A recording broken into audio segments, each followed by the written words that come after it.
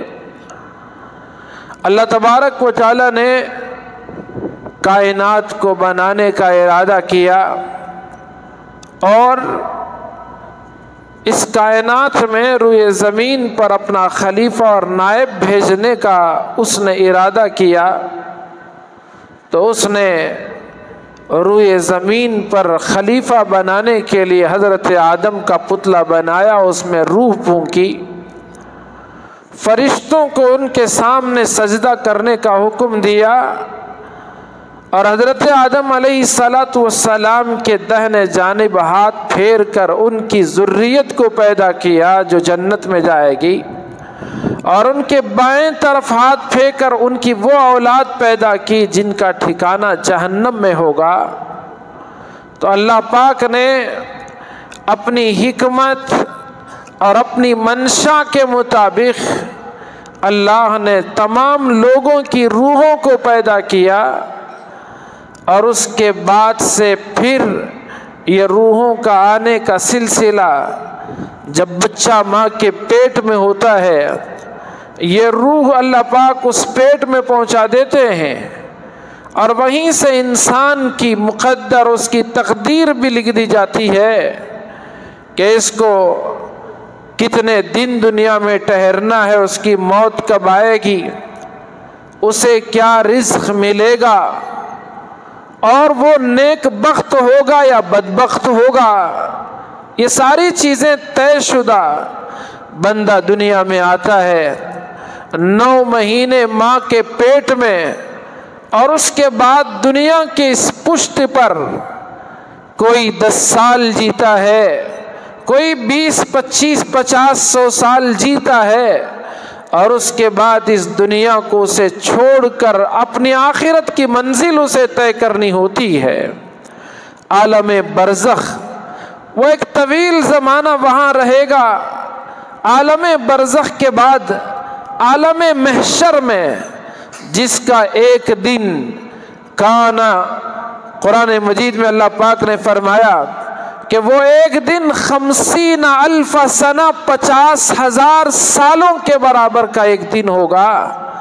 تو اس محشر کی زندگی انسان گزارے گا، وہاں اللہ کے سامنے پیشی ہوگی، حساب و کتاب، پھر اس کے بعد ابد الآباد کی زندگی۔ جہنمی جہنم میں چلے جائیں گے، اور جنتی جنت میں داخل ہو جائیں گے۔ اللہ تبارک و تعالی موت کو جہنم اور جنت اور جہنم کے درمیان میں موت کو موت دے دے گا، ایک مینڈے کی شکل میں اس کو ذبح کر کے موت کو موت آ جائے گی۔ پھر اگر کوئی ذات شروع سے باقی اور ہمیشہ باقی رہنے والی ہے تو وہ ایک اکیلے میرے آپ کے رب کی ذات ہوگی۔ اور اسی طرح انسان تو ازلی نہیں، پہلے تو وہ نہیں تھا، اللہ کے پیدا کرنے سے وہ وجود میں آیا، لیکن وہ ہمیشہ کے لیے پیدا کیا گیا ہے۔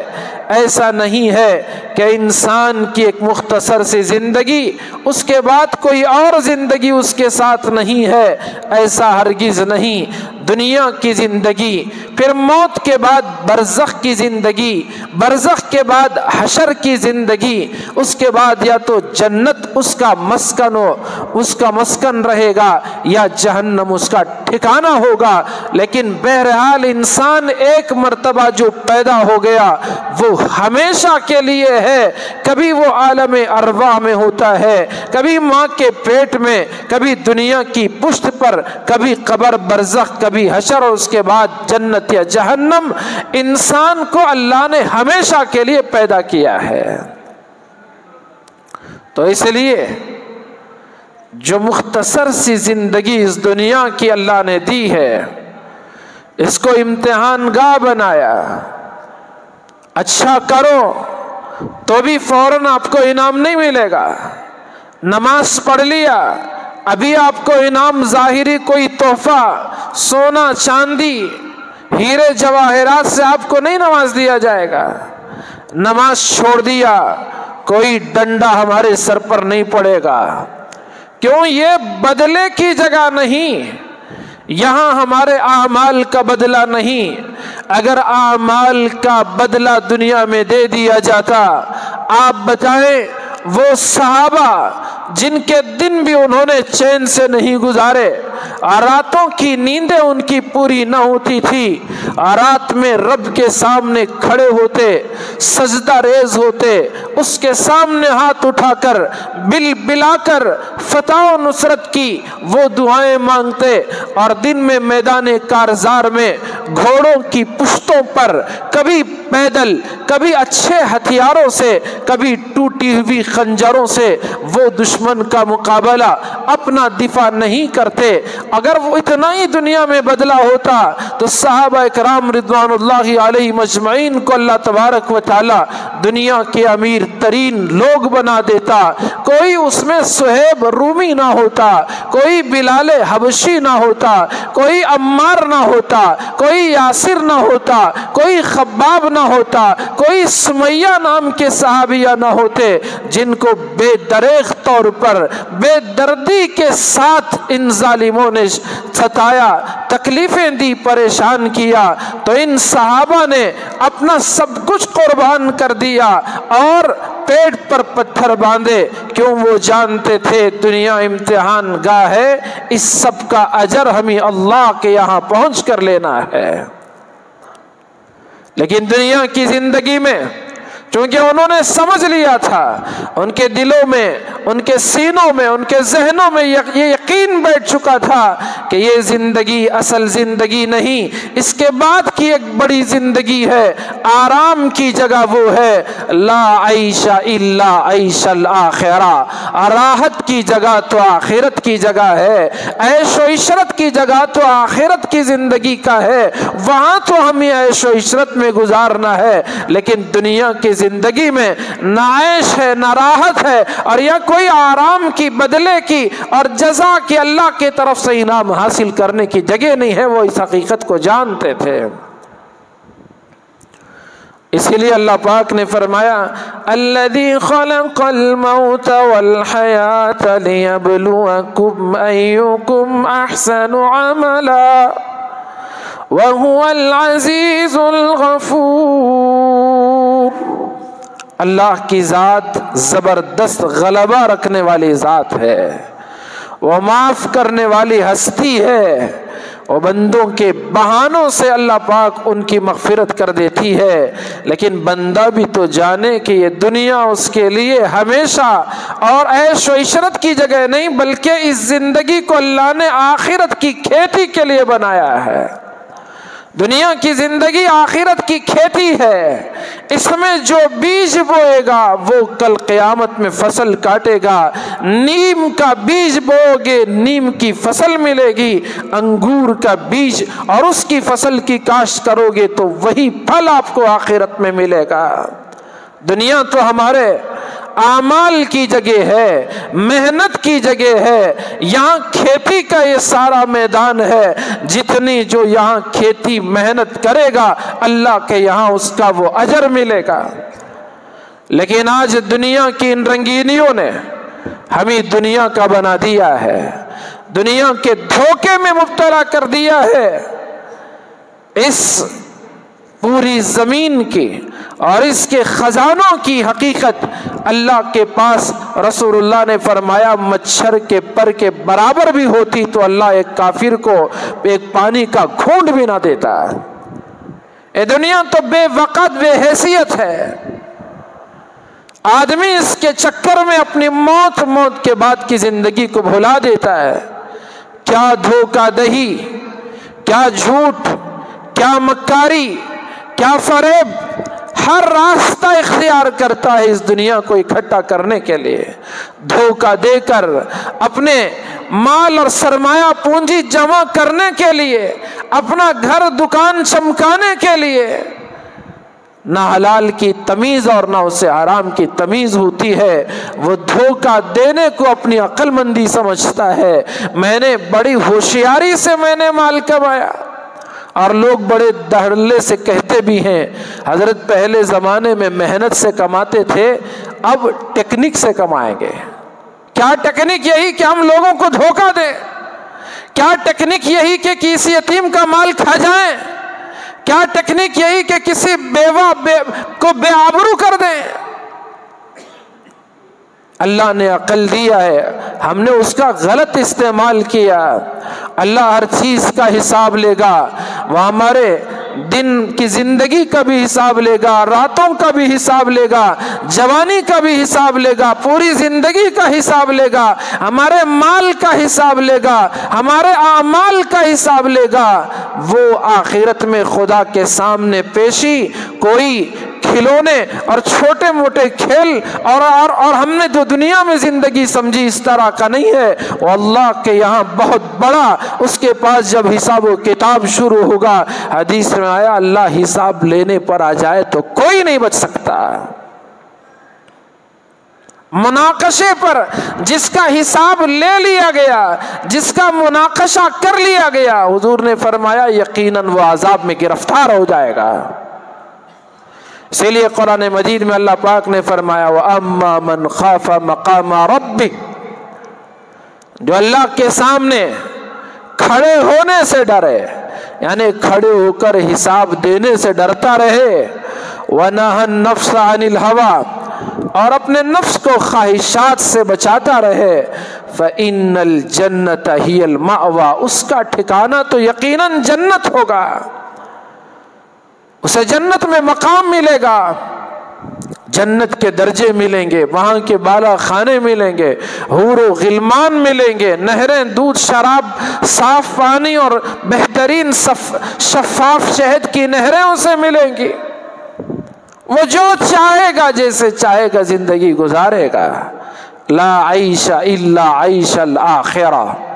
تو میں یہ بات عرض کر رہا تھا، کچھ لوگوں کی عقلوں پر جو پردہ پڑ جاتا ہے، دنیا کو وہ سب کچھ سمجھتے ہیں، اسی کی ساری محنت، کسی کو مال و دولت کمانے کا ایسا ہے ہرس اور لالچ اس کے دماغ تک چڑھ جاتا ہے کہ وہ اس کے لیے ساری اپنی محنتیں، ساری اپنی صلاحیتیں کھپا دیتا ہے، دن رات ایک کر دیتا ہے، بارش اور دھوپ ایک کر دیتا ہے، وہ دنیا کمانے، دنیا جمانے میں ایسا مصروف ہوتا ہے کہ اللہ کے حکم کو بھول جاتا ہے، اور یہ بھولا بیٹھتا ہے کہ اس کو پیدا کرنے والا بھی کوئی ایک ہے، جس نے اسے پیدا کیا، اس نے اسے آنکھیں دی، زبان دیا، کان دیا، دل دیا، دماغ دیا، سارے اعضاء دیے، اور سب کچھ اسی نے دیا۔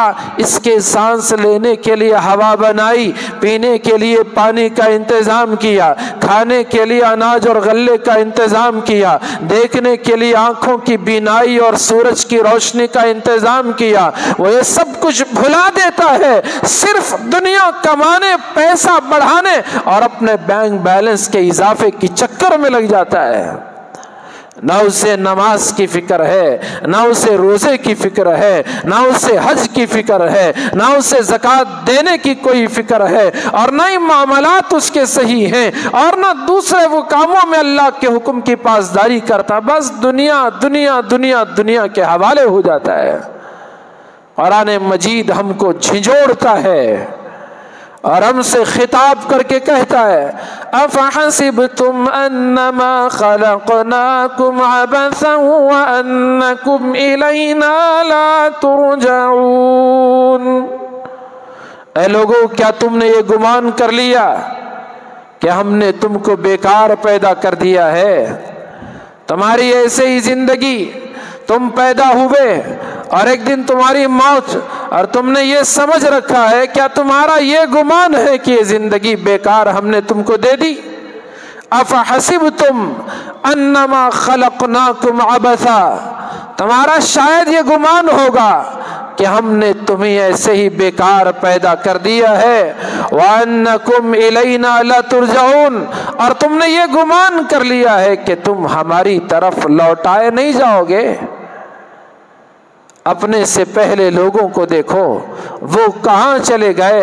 کیا تم نے شاید یہ سمجھ لیا کہ تم ایسے ہی پیدا ہوئے، مر جاؤ گے، تمہارا جسم گل سڑ جائے گا، ہڈیاں بوسیدہ ہو جائیں گی، دیمک تمہیں چاٹ کر جائے گی اور تمہارا کوئی وجود باقی نہیں رہے گا، تو ہماری پکڑ سے تم دور ہو جاؤ گے؟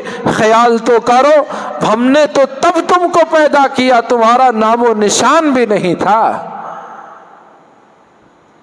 جب تم کچھ نہ تھے تو ہم نے پیدا کیا۔ اور ایک بار پیدا کرنے کے بعد دوبارہ پیدا کرنا، بنانا ہمارے لیے کوئی مشکل نہیں، ہمارے لیے سب آسان ہے۔ تمہاری عقل سے سوچو، ایک بار جو کچھ نہیں تھا اس کو ہم نے پیدا کر دیا، اگر وہ گل جائے، اس کا جسم، اس کی ہڈیاں وہ گل جائے، ختم ہو جائے، تو کیا ہمارے لیے دوبارہ بنا دینا مشکل ہے؟ ہم تو اس سے اعلیٰ بنائیں گے۔ تمہارا دنیا میں 5 فٹ اگر تمہارا قد ہے تو ہم تمہیں جنت میں آدم کے 60 فٹ کے قد کا برابر بنا کر داخل کریں گے۔ ہم دوبارہ تم کو پیدا کریں گے، بنائیں گے۔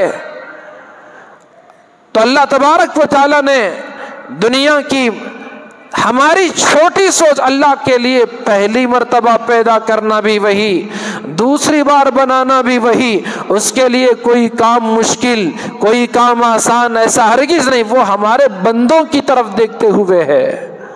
ہمارے لیے ایک کام مشکل، ایک کام آسان، لیکن اللہ کے لیے کوئی کام مشکل نہیں، سب اس کے لیے آسان۔ کن فیکون، وہ کہے ہو جا تو سب چیز ہو جاتی ہے۔ اس کے ارادے پر، اشیاء کا وجود اس کے ارادے پر موقوف ہے، وہ ارادہ کرے چاہے، اللہ تبارک و تعالیٰ کے حکم سے چیزیں وجود میں آتی ہیں۔ تو اللہ تبارک و تعالیٰ نے ہم کو ایک بار زندگی دی تو ہمیشہ کی زندگی۔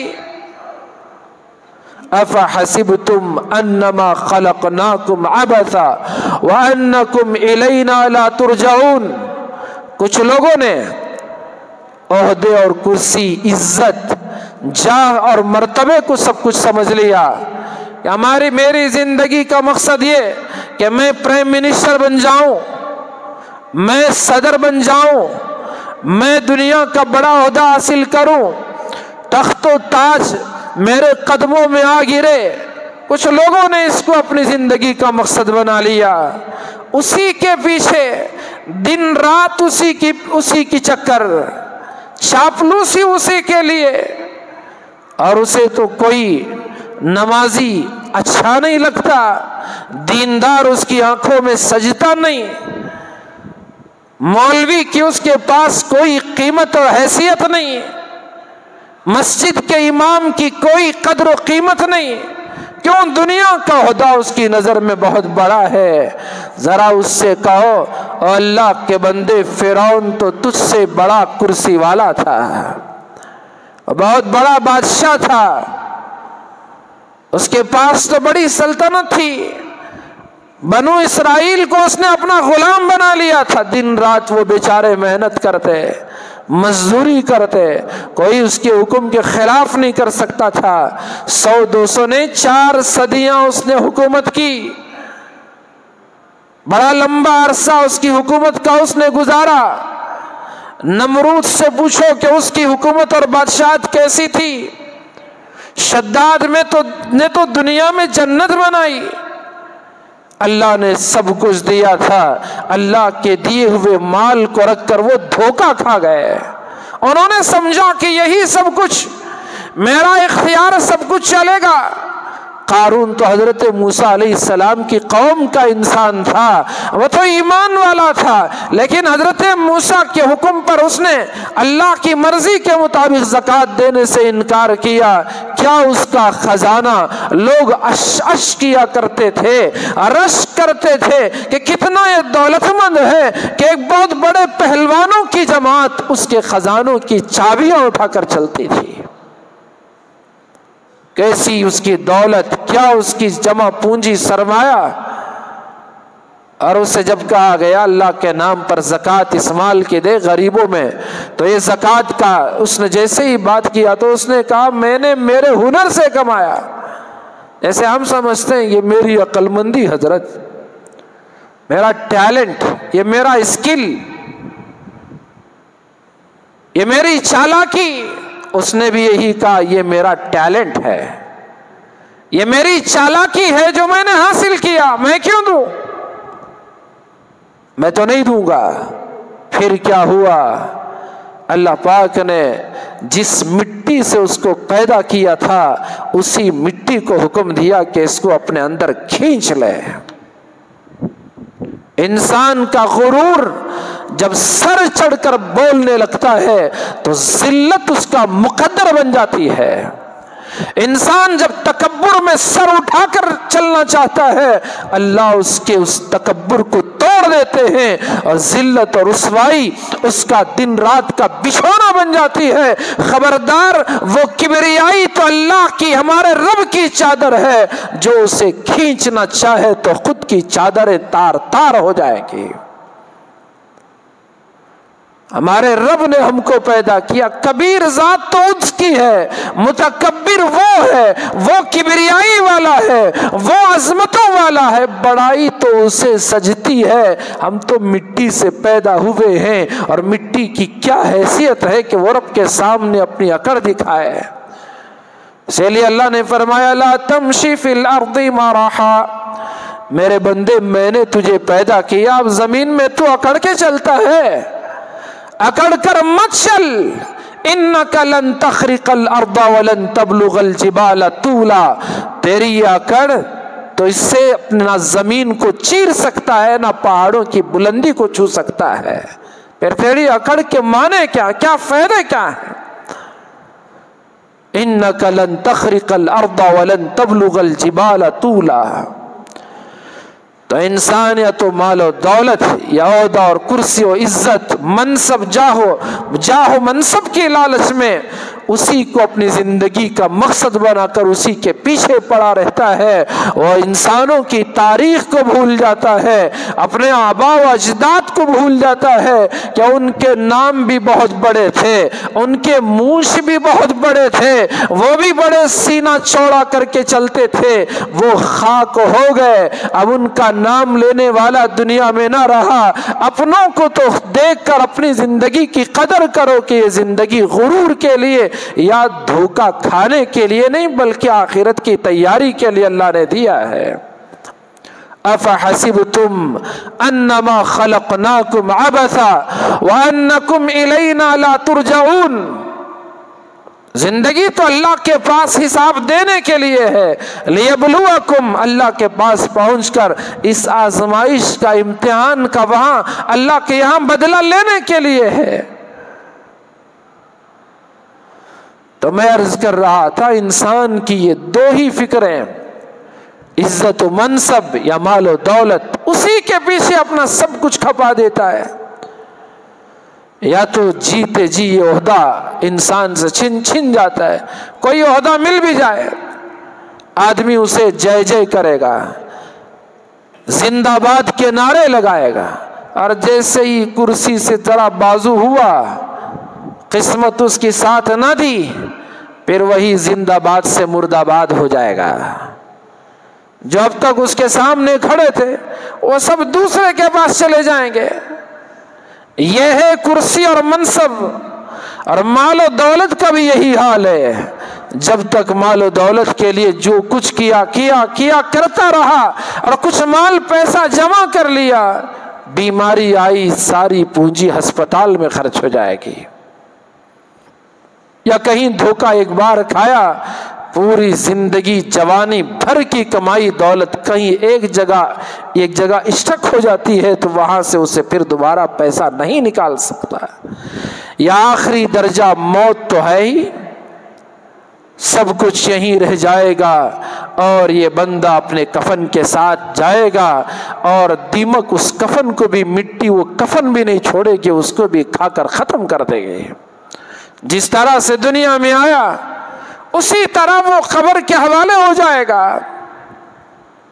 افحسبتم انما خلقناکم عبثا وانکم الینا لا ترجعون، اور ذات بلند کس کی؟ فتعال اللہ الملک الحق، جو حق ذات ہے، بادشاہ ہے، وہ اللہ کی ذات ہے، وہی بلندی والی ذات ہے، اسی کو سربلندی ہے، اسی کو اونچا مقام حاصل ہے۔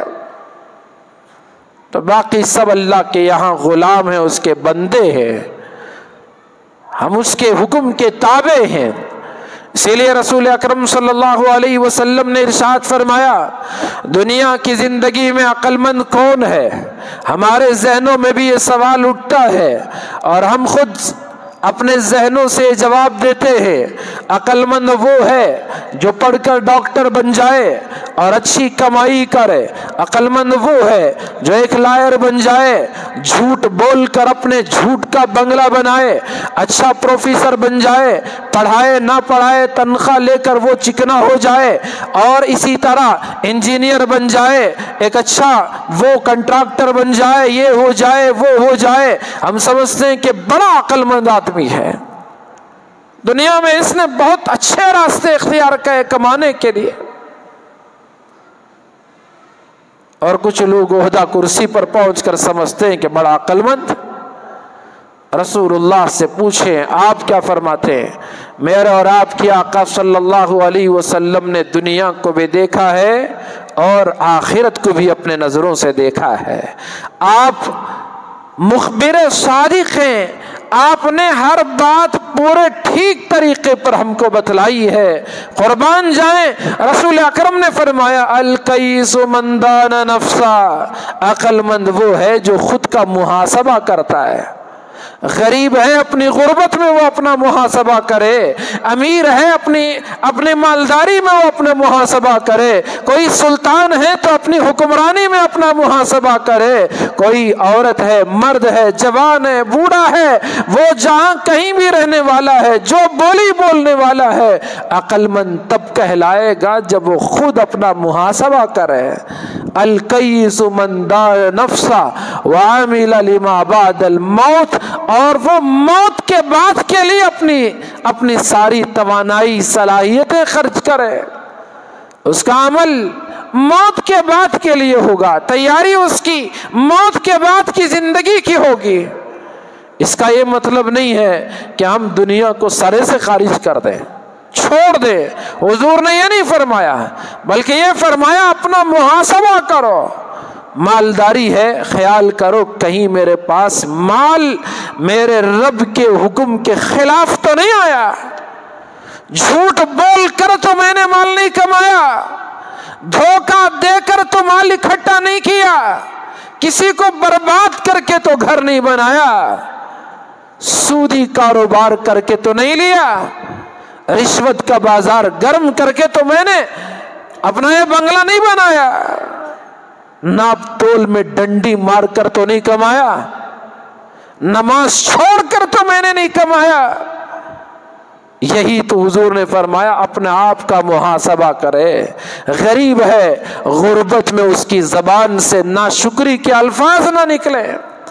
اللہ کی مرضی ہے، امیر کو مال دے کر وہ آزماتا ہے تو غریب کو غربت میں رکھ کر آزماتا ہے، صحت مند اور توانا کو صحت میں رکھ کر آزماتا ہے، بیمار کو بیماری میں آزماتا ہے۔ وہ بیماروں ذرا سوچو، حضرت ایوب علیہ السلام نے 18 سال بیماری میں گزارے، گھر بھی گیا، اولاد بھی گئی، فصلیں سب کچھ چلی گئی، اور گاؤں سے باہر ان کو لوگوں نے ڈال دیا، لیکن اس حال میں بھی ان کی زبان پر کبھی رب کی شکایت نہ آئی، وہ ہمیشہ اللہ کا شکر ادا کرتے تھے۔ اللہ نے پھر صحت دیا، سب کچھ اللہ نے دگنا نوازا۔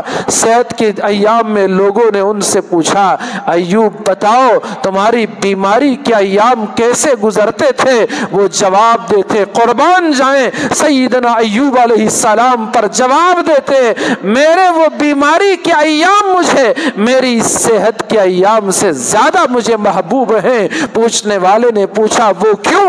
انہوں نے جواب دیا کہ بیماری میں میرا کوئی پرسان حال نہ ہوتا، لیکن رب مجھے پوچھتا تھا بتاؤ ایوب تمہارا کیا حال ہے؟ وہ بول میری صحت کے بعد میں نے سننا چھوڑ دیا ہے، مجھے میرے رب کی آواز میرے کانوں سے جو ٹکراتی تھی وہ بیماری، ہزار بیماریاں اس بول پر قربان ہو جائے۔ غریب ہے تو غربت میں بھی اللہ آزماتے ہیں، جس کسی بھی ہماری فیلڈ ہو، جو بھی ہمارا میدان ہو، اللہ ہماری آزمائش اور امتحان کرتے ہیں۔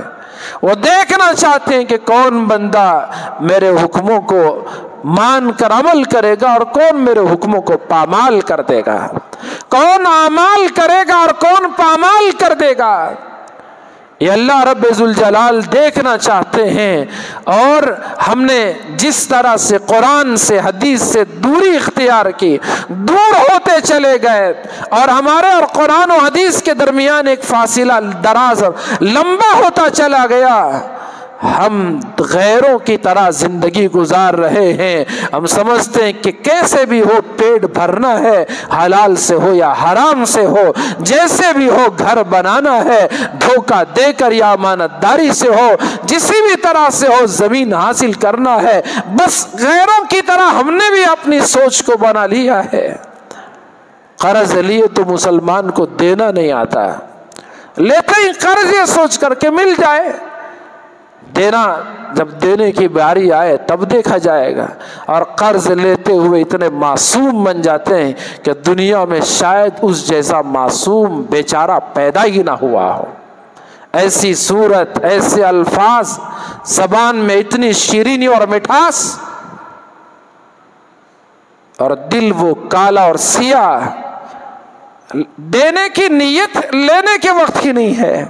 اگر بندہ یقیناً مجبور ہے اور وہ مانگ اس لیے رہا ہے کہ مجبوری ٹل جائے، اور اسے پختہ ارادہ ہے کہ میں کسی طرح سے اس کا قرض چکا دوں گا، خدا کی قسم اللہ کی مدد کو اترتا ہوا اپنی آنکھوں سے دیکھے گا، جس سے قرض لیا ہے اس کے وقت پر اس کو پہنچا دے گا۔ امام بخاری رحمۃ اللہ علیہ نے دو دوستوں کا واقعہ نقل کیا۔ دو دوست تھے، ایک دوست کو تنگی پیش آئی تو اس نے اپنے دوست سے قرضہ لیا۔ اتفاق سے کچھ فاصلے پر ایک دوست رہتا تھا، یہ سمندری راستہ طے کر کے جہاز سے سفر کر کے اپنے دوست کے پاس پہنچا، قرض لیا، 1000 اشرفی قرض لیا، اور اسے وعدہ کیا فلاں مہینے فلاں تاریخ کو تمہارا یہ قرض میں واپس کر دوں گا۔ تو ابھی اپنا کام پورا کر لیا، وہ مہینہ، وہ دن، وہ تاریخ آ گئی جس میں اسے قرض لوٹانا تھا، تو اس لیے وہ قرض واپس کرنے کے لیے اس نے ساری کوشش کی، اور اللہ نے اس کی مدد کی، وہ انتظام بھی ہو گیا۔ آدمی اگر سچے دل سے مجبوری میں، پہلے تو یہ کوشش کریں کہ ایسا موقع ہی نہ آئے کہ ہم کسی سے قرض لیں۔ آدمی قرض لینے کی عادت جب ڈال لے گا، سستی کاہلی پیدا ہوتی ہے، اسے واپس کرنے کی، چونکہ اب قرض مل رہا ہے، فلاں سے قرض لیا۔ اور کئی لوگوں کے ایسے داماد بھی ہیں جو سسر پر، ساس پر، بیوی پر بوجھ بن جاتے، اب وہ کام نہیں کرتے، اچانک سے ایسا ہو گیا، ایسی چکنی چپٹی باتیں کہہ کر کبھی اس سالے سے قرض لیا، کبھی اس سے لیا، کبھی فلاں سے لیا، کبھی باپ سے لیا، کبھی سسرے سے لیا، ارے کرتے کچھ نہیں، لیکن ایسے جیسے ان سے زیادہ مصروف کوئی دنیا میں پیدا ہوا ہی نہیں۔ لک بزی ڈو نتھنگ کا معاملہ ہے، اتنے مصروف دکھتے ہیں کہ کام ان سے زیادہ کسی کو ہے نہیں، لیکن کرتے کچھ نہیں۔ تو ایسے بھی لوگ ہیں، کیوں؟ قرض مل رہا ہے تو چوری کیوں کرے؟ تو یہ وہ ایک دھندا بنا لیتے ہیں۔ لیکن اگر وہی قرض لیتے ہوئے یہ دل میں پکا ارادہ کرے کہ وقت پر اپنا یہ مال صاحب مال کو لوٹا دوں گا، اللہ اس کی مدد کرے گا، اس کا انتظام کرے گا، اور وہ وقت پر لوٹا بھی دے گا۔ قرض لینا فی نفسہ ہی بری بات نہیں ہے، لیکن قرض لینے کی عادت ڈالنا یہ بہت بری بات ہے۔ اگر اسے قرض نہ ملے تو سود پہ جائے گا. اور یہ کیوں؟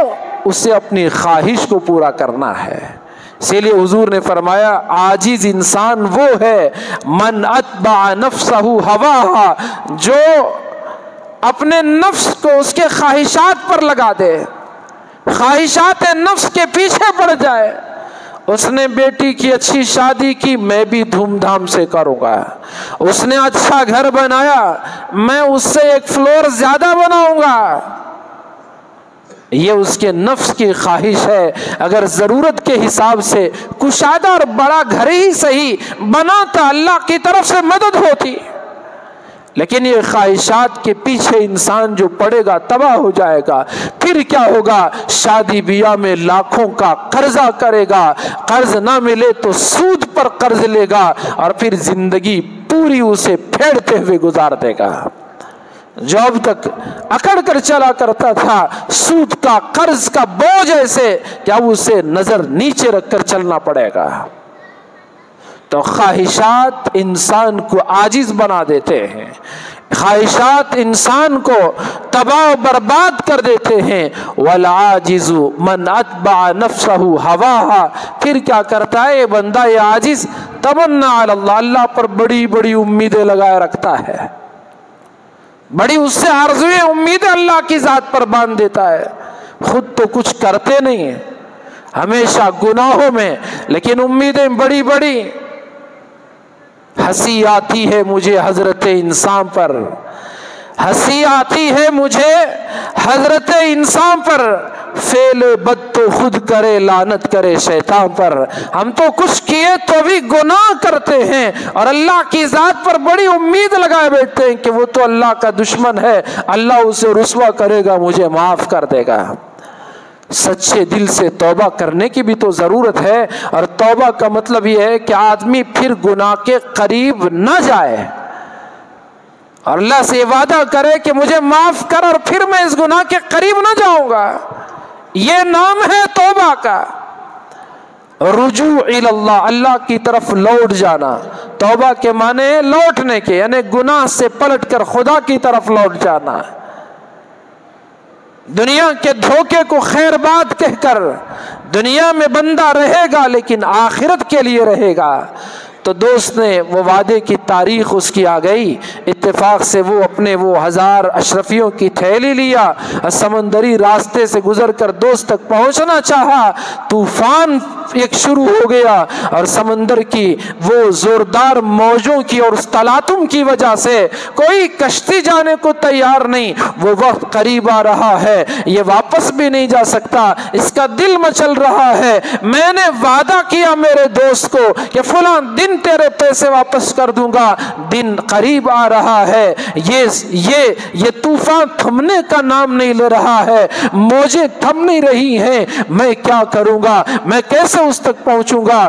کس کشتی والے کو بلائے گا؟ ہر کوئی اسے انکار کر رہا ہے کہ میں نہیں آؤں گا، میں تیرا ساتھ نہیں دے سکتا، ہم ڈوب جائیں گے، تباہ ہو جائیں گے. وہ واپس ہونے ہی والا تھا. اسے ایک لکڑی نظر آئی تو اس نے اپنی وہ 1000 اشرفیوں کی تھیلی اس لکڑی میں سوراخ کر کے اس نے ڈال دیا اور اس کو کسی طرح بند کر دیا اور اسے سمندر کے حوالے اللہ کو گواہ بنا کر ڈال دیا. میرے مولا، میں نے تیری ذات پر بھروسہ کر کے اس بندے سے قرض لیا تھا، وہ دن آ رہا ہے، میں سمندر کے حوالے کر رہا ہوں. ہو سکتا ہے میرا دوست سمندر کے اس پار میرا انتظار کرے گا. اے اللہ، کسی طرح تو اس تک یہ امانت پہنچا دے. اس نے اللہ پر بھروسہ کیا، اس کو اس حوالے کر دیا. اور جب پھر طوفان تھم گیا، اس نے پھر سے 1000 اشرفیاں لی اور وہ لے کر دوبارہ اپنے دوست کے پاس پہنچا اور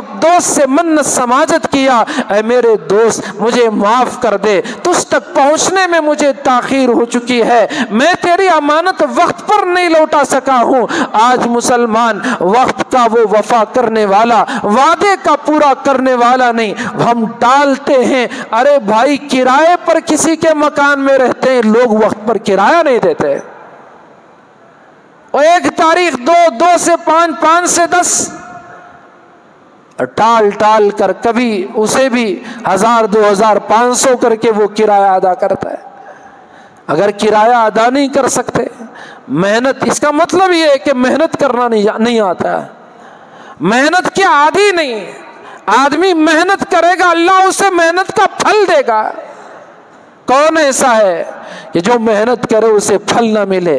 بیج بوتا ہے، ایک دو مرتبہ ہی فصل خراب ہوتی ہے، ورنہ عام طور پر اسے اس کے بیج بونے کا صلہ تو ضرور ملتا ہے۔ وَأَنَّ سَعْيَهُ سَوْفَ يُرَى، اس کی کوشش رنگ لاتی ہے، اللہ اس کو دے دیتا ہے۔ چاہے غیر مسلم محنت کرے، اللہ اسے پھل دیتا ہے۔ مسلمان کرے، اس میں گنہگار کرے، سود خور کرے، فاجر کرے، فاسق کرے، نیکوکار پرہیزگار کرے، اللہ ہر ایک کی محنت کو، کسی کی بھی محنت کو ضائع نہیں کرتا، اللہ نوازتے۔ لیکن ہم ہیں کہ محنت کرنے کو پسند نہیں کرتے اور وقت پر کوئی کام کرنا ہی نہیں جانتے۔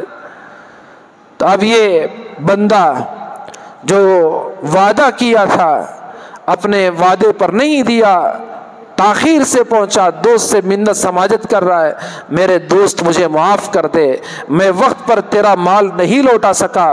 وہ دوست حیران ہوا، کہنے لگا کہ بھائی ایسی بات تو نہیں، مجھے وقت پر میرا مال مل گیا، میں تیرے انتظار میں سمندر کے کنارے گیا، دور دور تک نظریں جماتا رہا، کوئی کشتی نظر نہ آئی، میں انتظار کیا، شام ہونے کو جب میں واپس ہونے لگا، میری نظر ایک لکڑی پر پڑی، میں سمجھا کہ شاید طوفان ہے، اس کی وجہ سے یہ کشتیوں کے آنے میں تاخیر ہو رہی ہے، چلو مال کل مل جائے گا، جو لکڑی تیرتی ہوئی آ رہی ہے اس کو لے جاؤں گا، چولہے کے کام آ جائے گی۔ میں نے یہ سوچ کر وہ لکڑی میرے پاس لی، لیکن گھر میں جب گیا اور اس کو چیرا، میں نے تمہارے دیے ہوئے 1000 دینار وہ اس میں رکھے تھے، اور تمہاری جو چیٹھی اور پیغام اس میں تھا وہ پیغام بھی مجھے ملا کہ وقت پر آپ نہیں آ سکے، اور میں نے کوئی کشتی نہ ملی، اس لیے اس لکڑی کے حوالے خدا کے بھروسے تم تک پہنچانے کے لیے میں نے اس میں پیسے ڈال دیے ہیں، وہ تمہاری چٹھی بھی مجھے سلامتی کے ساتھ مل گئی۔ بھائی آپ نے تاخیر نہیں کیا بلکہ وقت پر میرا مال پہنچ گیا ہے۔ دوستی تبھی تو باقی رہتی ہے، آدمی دوستی میں قرض لے واپس کرنے کا ارادے سے، اور واپس وقت پر بھی کرے، یہاں اللہ کی ذات پر بھروسہ کر کے اس نے قرض لیا، اللہ نے انتظام بھی کیا، صرف اسے دولت ہی نہ دی بلکہ وقت پر دوست تک مال پہنچنے کا انتظام بھی کیا۔ آج ہمارے لین دین جو خراب ہوئے، معاملے جو خراب ہوئے، ہم نے دنیا کو جو سب کچھ سمجھ لیا، اب قانون بدلنے کی ساری کوششیں ہو رہی ہیں۔ کیوں مسلمان خود عمل کرنا نہیں چاہتے؟ ان کے دین پر، ہمارے اپنے دین پر ہم عمل نہیں کرتے۔ اب کیا نکاح جو اب تک مسلمان اپنے قرآن و سنت کے مطابق کرتا تھا، اس کی طلاق و خلا، حضانت و وراثت، یہ جو معاملات ہیں، یہ معاملے قرآن اور حدیث کے مطابق وہ حل کرتا تھا۔ ایک ملک میں قانون کرمنل قانون ہے جو سب کے لیے یکساں ہے، چوری کرے سزا سب کے لیے ایک ہے، قتل کرے سب کے لیے ایک سزا ہے، لیکن یہ جو آپسی معاملے ہیں، ہر ایک کا الگ کلچر ہے، تہذیب الگ ہے۔ یہ ہمارا ملک کئی مذہب کے ماننے والوں کا گہوارہ ہے، اس ملک میں کبھی ایک مذہب نہیں رہا، مختلف مذہب کے ماننے والے اس ملک میں رہے، ہر ایک کی تہذیب الگ، اور اس ملک میں مسلمان بھی 14 صدیوں سے آباد ہیں۔ حضرت عمر کے زمانے میں یہاں اسلام کی روشنی جگمگانے لگی، تب سے اس مسلمان یہاں آباد ہیں، تب سے مسلمانوں کا مذہب ہے، اور اس مذہب سے جڑی ان کی تہذیب ہے، ان کا ایک کلچر ہے، اور کبھی کسی نے زبردستی اس ملک کے کسی قوم اور کسی مذہب کے ماننے والوں کے کلچر اور ان کے مذہب کو بدلنے کی کوشش نہیں کی، اور اس ملک میں کبھی ایک قانون نہ رہا، بلکہ ان کے مذہبی معاملات میں سب کے الگ الگ قوانین رہے، اسی کے حساب سے ملک ہمیشہ سے چلتا رہا۔ مسلمان تھے لیکن پکے مسلمان تھے، مومن تھے، سچے مومن تھے، تخت و تاج انہیں تہجد سے دور نہیں رکھتی تھی۔ نوکر چاکر سب کچھ ہوتے، لیکن دولت مند اللہ کے حضور اپنے سر کو جھکاتا تھا۔ اور ہم اتنے غافل ہو گئے، ہفتے میں ایک دن جمعہ میں بھی اللہ کے گھر میں وقت پر پہنچنے کی ہماری حیثیت نہ رہی۔ یہ ہماری ایمانی درجہ بندی، یہ ہماری ایمانی کیفیت، اسلامی پہچان و علامت۔ جمعہ ہمارا عید کا دن ہے، دنوں میں سردار ہے، فضیلت والا دن، اس میں بھی ہم وقت پر پہنچ نہیں پاتے۔ یہ ہماری حالت، کتنا ہم گھٹیا ہو گئے، کیسے ہم مسلمان نام کے مسلمان رہ گئے۔ 5 وقتہ نمازوں کا پوچھنا ہی کیا ہے، کیا وہ نوبت و کیا وہ حالت آ چکی ہے۔ اور دیگر عبادات و معاملات، ہماری شادی بیاہ کسی راجپوت کے شادی گھرانے سے کم نہیں ہوتی۔ کیا رسمیں، کیا ریتیں، کیا رواج، اور کتنا پیسہ ہم فضول برباد کر دیتے ہیں۔ قرآن نے کہا ان المبذرین کانوا اخوان الشیاطین، چاہے شادی بیاہ کے موقع پر یا کسی اور موقع پر جو بے دریغ پیسہ بہاتا ہے وہ شیطان کا بھائی ہوتا ہے۔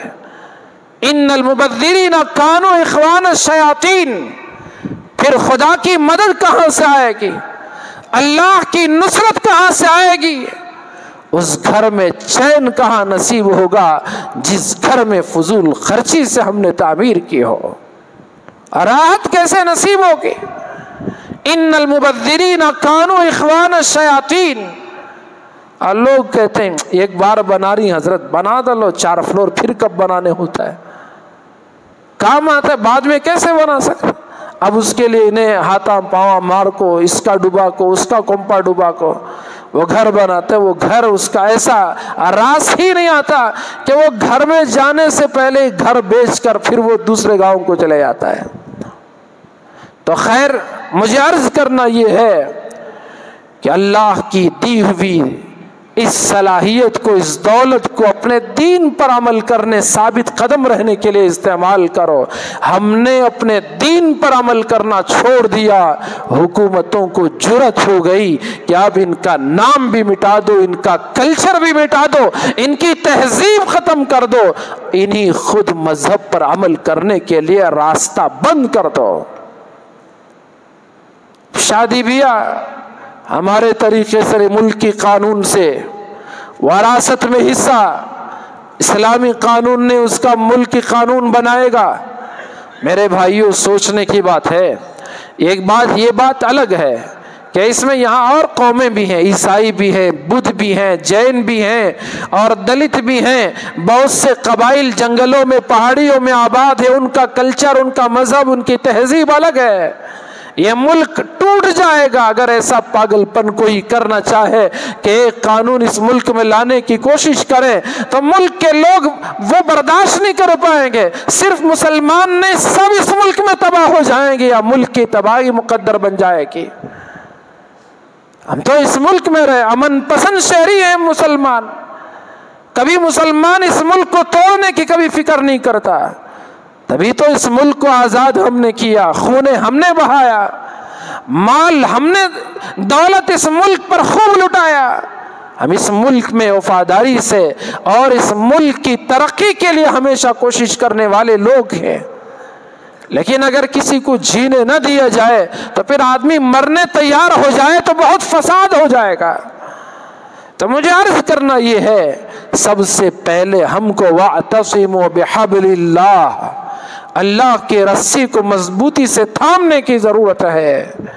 حضور نے ارشاد فرمایا کہ میں تمہارے درمیان قرآن و سنت کو چھوڑا ہوں، جب تک تم اسے تھامو گے دنیا کی کوئی طاقت، کوئی حکومت تمہیں گمراہ نہیں کر سکے گی۔ تو اس لیے ہمیں ضرورت ہے زندگی کے مقصد کو پہچانے اور اپنا محاسبہ کرتے ہوئے آخرت کی تیاری کرے، اور ہمیشہ اس ملک میں بھی امن و امان کی کوشش کے ساتھ اپنے مذہب پر مضبوطی کے ساتھ جمے رہنے کی فکر کریں، اور یہ طے طے کر لیں کہ ہمارا جینا و مرنا اللہ کے لیے ہوگا۔ قل ان صلاتی و نسکی و محیای و مماتی للہ رب العالمین، میرا جینا، میرا مرنا، میری عبادتیں سب کچھ اللہ کے لیے ہوں گی، یہ بات طے کر لیں، تبھی آپ اس ملک میں سربلندی کے ساتھ جی سکتے ہیں، ورنہ تمہیں سر نگو ہو کر غلام بن کر جینا پڑے گا۔ اللہ ہمیں سمجھنے کی توفیق عطا فرمائے، آمین ثم آمین، وآخر دعوانا